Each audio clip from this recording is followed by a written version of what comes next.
I'm not coming back. I've met someone better, and I've already moved the money.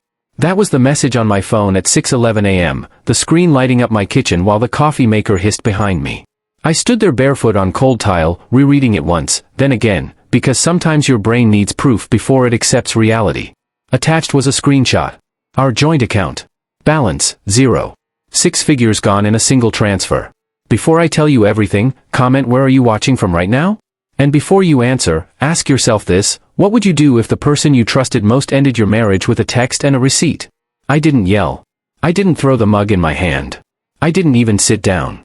I just stared at the screen until the coffee finished brewing, because habits don't disappear just because your life cracks open. I poured the coffee, took one sip, and realized it was already cold. That felt appropriate. My name is Lopez Brown. I'm a forensic accountant.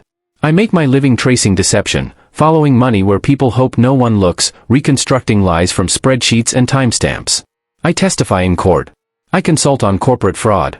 I get called when someone swears nothing illegal happened, and they need someone to prove it. And the woman who had just cleaned out our joint account was my wife of 14 years. For months there had been signs. Short trips that turned into long weekends. New clothes she never wore around me. Calls that stopped when I entered the room. I noticed all of it. That's the curse of my job, you see patterns even when you wish you didn't. But I told myself I was being paranoid. I told myself not everything suspicious is a crime. I told myself a lot of things. And every one of them was wrong.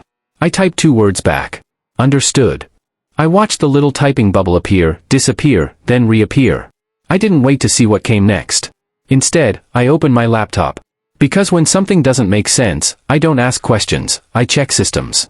Here's the thing most people don't understand about my work. It's not about numbers. It's about anticipation. Collapse rarely comes out of nowhere. It gives warnings. It leaves footprints. And if you've seen enough collapses, you start planning for your own long before you think you'll need to.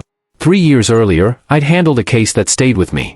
A brilliant engineer whose spouse had quietly dismantled his life, emptied accounts, leveraged assets, signed guarantees behind his back. By the time he realized what was happening, it was already irreversible. I remember sitting across from him in a conference room while he stared at the table and said, "I didn't think she'd ever do this to me." That sentence changed how I lived. I didn't hide money. I didn't open secret accounts. What I did was more boring, and far more effective. I restructured my income. Consulting retainers, expert witness fees, royalties from prior work, I routed them into a revocable professional escrow administered by a compliance firm. Perfectly legal. Perfectly disclosed. Designed for one reason, to prevent sudden financial sabotage during a marital or legal disruption. At the time, it felt dramatic. Excessive. Almost pessimistic. Standing in my kitchen that morning, I realized it had been merciful. I logged into the account she had drained. The one she thought was everything. It had been downgraded to a household buffer over a year ago. Rent, utilities, groceries. Enough to function. Not enough to destroy me. She thought she'd taken the engine. She'd taken the spare tire. My phone buzzed again. A new message. Then another. I didn't open them. Instead, I initiated a material disruption notice with my compliance firm. One form. One signature. A clause I'd hoped would never activate. Once it did, the system took over. I leaned back in my chair and waited, because now the question wasn't what I would do. It was what she had already done without realizing it.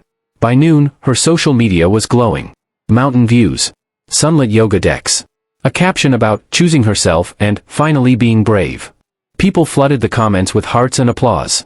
I scrolled through them slowly, feeling something twist in my chest, not jealousy, not rage, but a strange clarity. Everyone thought she was winning. They had no idea what was about to surface.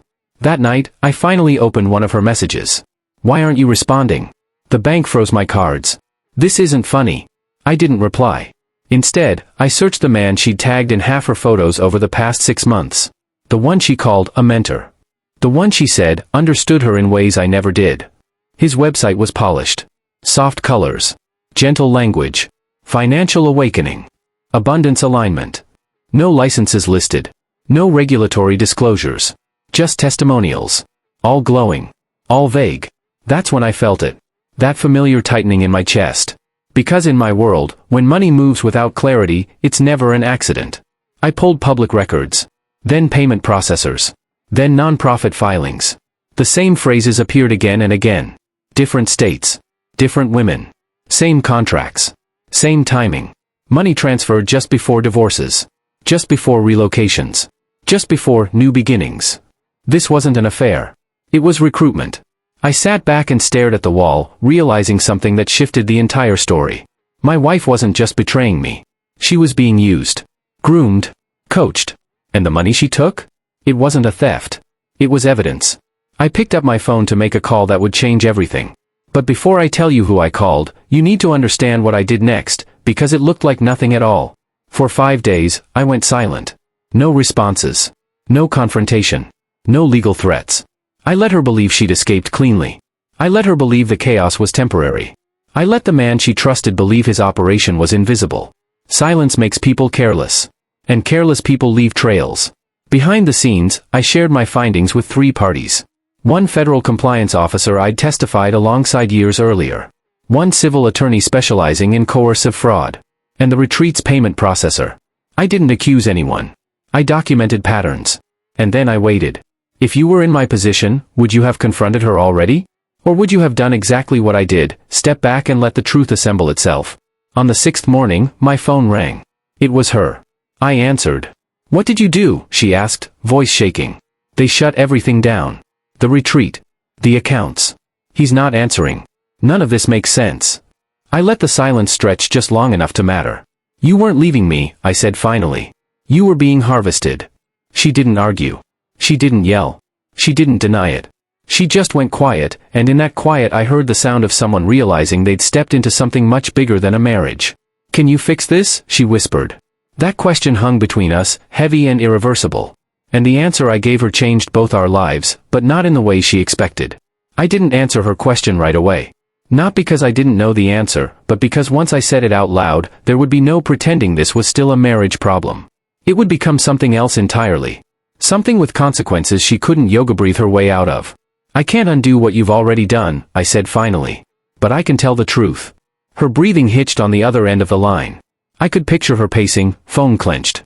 Too tightly, eyes darting like the ground had shifted under her feet. She'd always believed control came from confidence. She was learning, very quickly, how fragile that illusion was.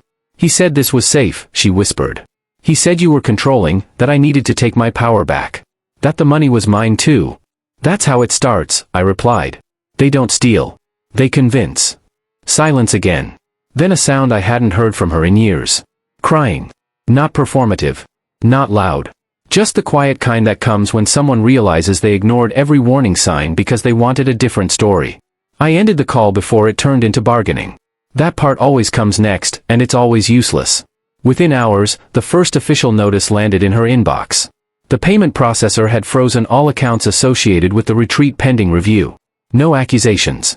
Just compliance language. Cold. Impersonal. Devastating. She forwarded it to me with a single line. What does this mean? I didn't respond. By the next morning, the man she thought she loved had vanished. His website went offline. His social accounts disappeared. Phone numbers disconnected. Retreat staff claimed they were independent contractors and knew nothing about finances. That's another pattern I've seen too many times. When the center collapses, everyone suddenly becomes a satellite. My phone rang nonstop. I let it. Each missed call tightened the net without me lifting a finger. Because panic accelerates mistakes, and mistakes generate records. On day 8, a federal investigator called me directly. He didn't waste time on pleasantries. We've been tracking this network for over a year, he said. Your documentation connected 3 open threads we couldn't legally tie together.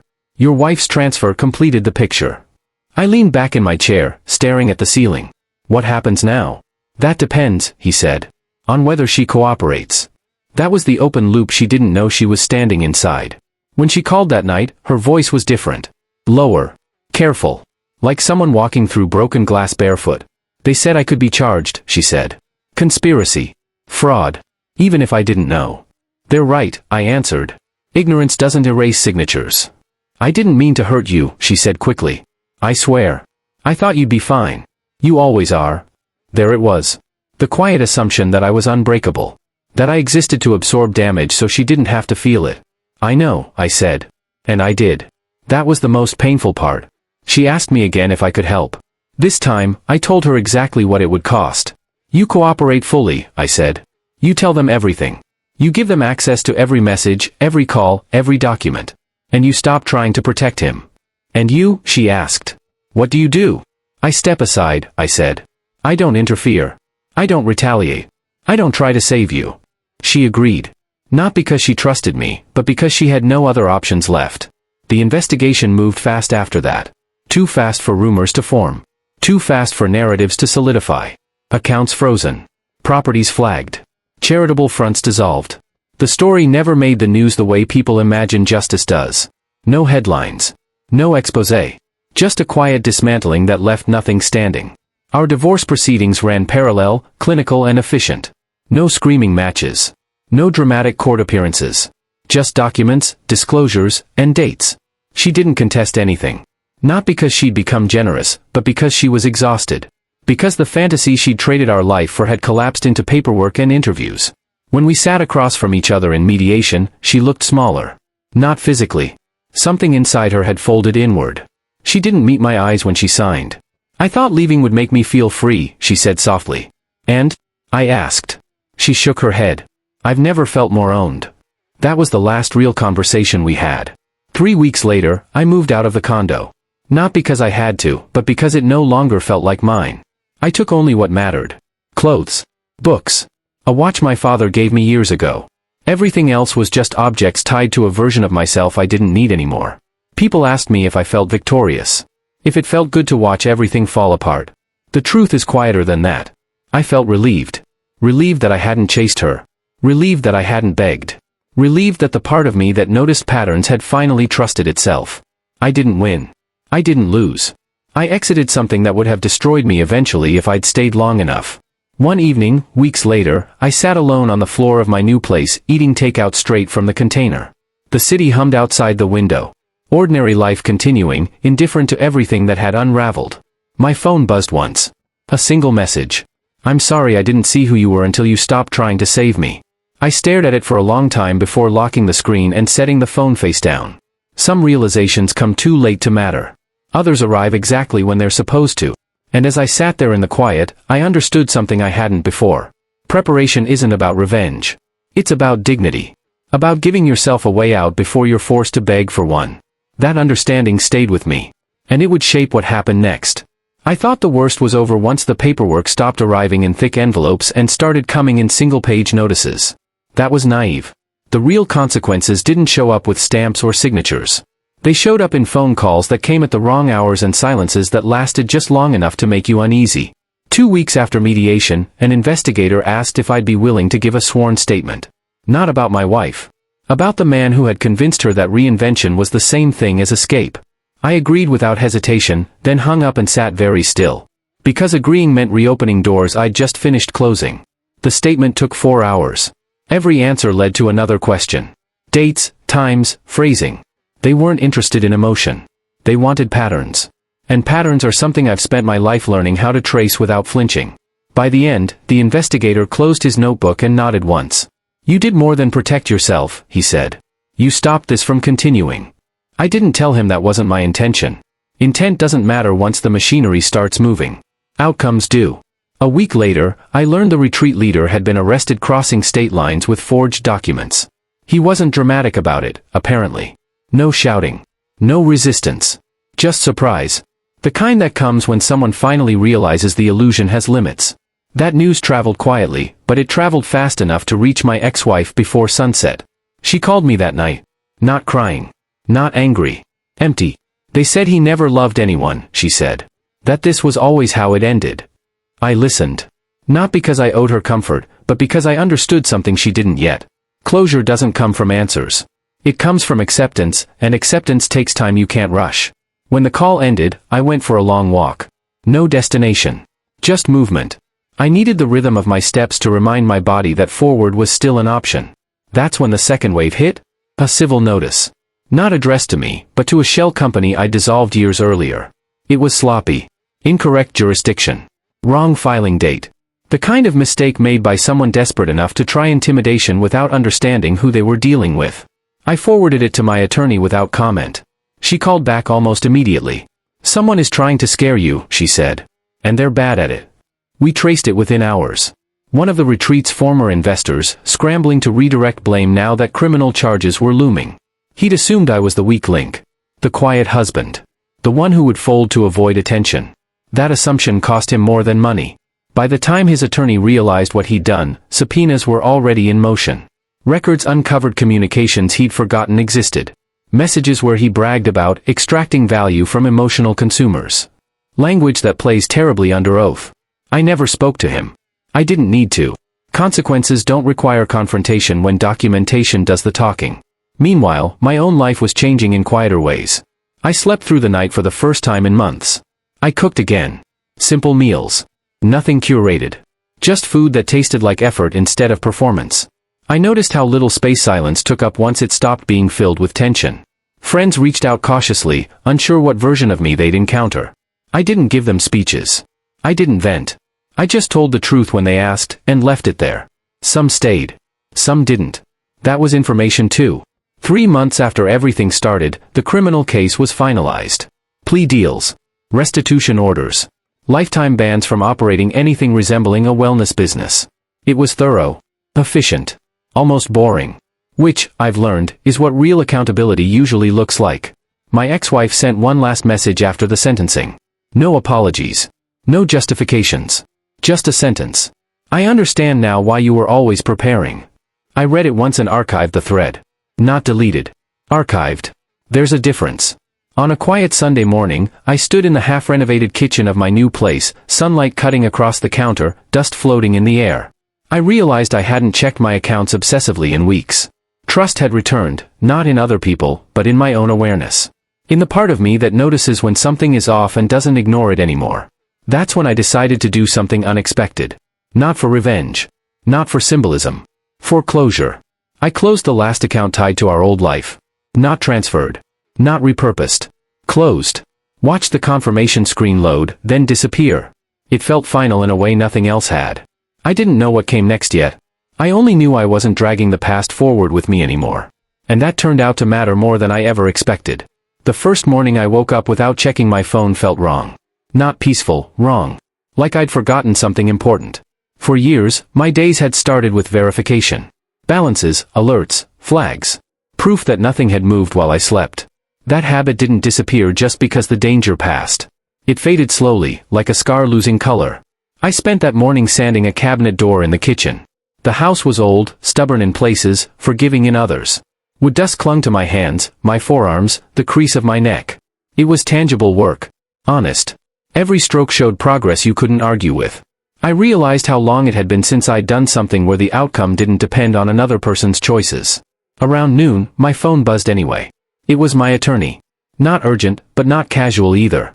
That tone people use when they're about to tell you something that technically doesn't change your life, but still lands heavy. They closed the final review, she said. No further action. Everything tied to you is officially resolved. Resolved. A clean word for a messy reality. I thanked her, hung up, and stood there staring at the half-finished cabinet. For a moment, I expected something else to happen. A rush. Relief. Satisfaction. None of that came. Just a quiet awareness that a chapter had ended whether I felt ready or not. That afternoon, I drove without thinking about where I was going until I realized I'd crossed the city line. Muscle memory. The route toward the lake. Toward the place my father used to take me when numbers and expectations felt too loud. I parked, sat on the hood of the truck, and watched the water move in slow, indifferent patterns. The world hadn't stopped spinning because my marriage collapsed or because a fraud ring got exposed. That used to bother me. Now it didn't. What surprised me was the grief. Not for her. Not even for the version of us that existed in photos and polite stories. I grieved the years I spent translating myself into something easier for someone else to accept. The dinners where I minimized my work. The conversations where I let silence replace honesty. The instinct to smooth things over instead of asking hard questions. I stayed there until the sun dipped low enough to turn the water copper. That night, I dreamed for the first time in a long while. Not about banks or messages or empty rooms. I dreamed about a spreadsheet that balanced perfectly, then dissolved into blank space. When I woke up, I understood the metaphor without effort. Weeks passed. Life settled into something quieter, but sturdier. I took on fewer clients. Higher standards. I said no more often. I stopped apologizing for being precise. People noticed. Some didn't like it. That was fine. One evening, an email came from a former colleague asking if I'd consult on a nonprofit audit. A wellness foundation, ironically. One that worked with people recovering from financial abuse and coercive relationships. I stared at the message longer than necessary. Old me would have declined. Too close. Too complicated. Instead, I asked for their documentation. As I reviewed it, I recognized familiar patterns. Not identical, but adjacent. Pressure framed as opportunity. Urgency masquerading as care. It felt strange, using what I'd survived to help others spot the same traps earlier. It felt right. I took the contract. The first meeting was held in a borrowed conference room with mismatched chairs and a coffee maker that hissed like it resented being there. I spoke plainly. No jargon. No lectures. Just explanation. When someone asked how I knew what to look for, I paused. Experience, I said. Not elaborating. Afterward, a woman waited while everyone else filed out. She thanked me, then hesitated. It helps, she said, hearing it from someone who didn't fall apart. I didn't correct her. Falling apart isn't always visible. That night, back at the house, I finished the cabinet. Hung the door. Stepped back. It wasn't perfect, but it held. I poured a drink I didn't really want and sat on the floor, back against the counter, listening to the hum of a place that finally felt like mine. My phone buzzed once more. A notification I hadn't expected. A system alert from an old monitoring service I'd forgotten to cancel. It flagged an attempted access tied to my former joint address. Someone checking doors that no longer existed. I closed the app. Deleted it. For real this time. I didn't need it anymore. The next morning, I woke up early out of habit, then stayed in bed anyway. Sunlight filtered through the blinds. No agenda. No reaction required. I thought about the man I'd been when that first message came through, standing in the kitchen with cold coffee and a life collapsing in 2 sentences. I wouldn't go back and change it. Not even if I could. Because preparation isn't paranoia. It's self-respect. And silence, when chosen deliberately, can be louder than any confrontation. I got up, made fresh coffee, and stepped into a day that didn't need to prove anything to me. For the first time in a long time, that was enough. If this story kept you listening until the end, take a second to like the video. It really helps more people hear stories like this. Subscribe if you want more real, no-nonsense stories about betrayal, consequences, and quiet justice. And tell me in the comments, what would you have done in my place? The next story takes a very different turn, and you won't want to miss it.